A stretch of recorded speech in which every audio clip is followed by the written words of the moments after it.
Absolutely. I think that's a great point. And, before we really get into the nitty gritty of each platform and some of our thoughts on how we would apply them in 2020, just I want to touch on quickly.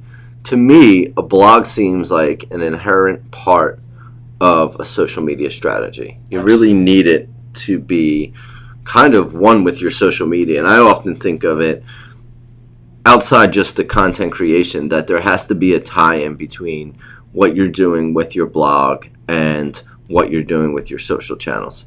Yeah, I agree. I think that's a really good comment, and we'll probably talk more about this after the break, but I think it is. It's a natural tie-in to creating those stories, those little micro events that you can have on all your different social media channels.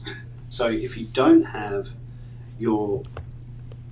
if you don't have everything set up, then you've got to really work at it and try to incorporate your blog into your social activity too. Absolutely.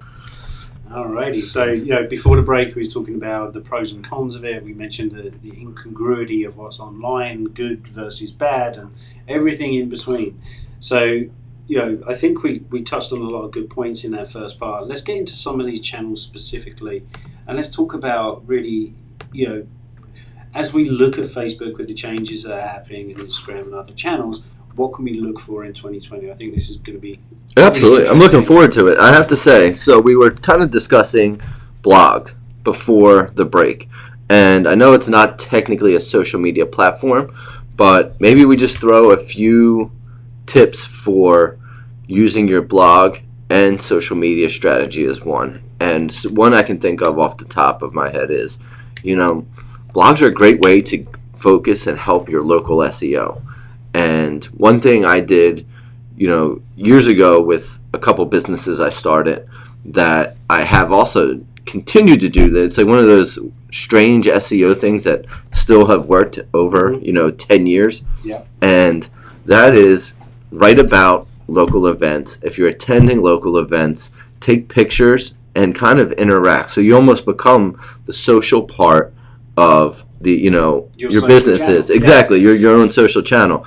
And I think it's huge, just going out and taking a half dozen pictures at a local 5K you're participating in, even if you're not a sponsor. If you're a sponsor, you should absolutely be out there taking pictures. Yeah, and you should be using and leveraging their channels. But I can agree more. I think we in this day and age of social influencers, and I was reading an article literally yesterday evening about YouTube has built all these great social influencers, young guys, but they're getting burnt out already. I'm like, really? Wow. Okay. Well, that's because they're generating a lot of content. But the reality is, you can create your own. So you can be your own social influencer just by taking trips to these events, taking pictures. Get a logo emblazoned cap or a jacket, anything, and get out there and start taking some shots.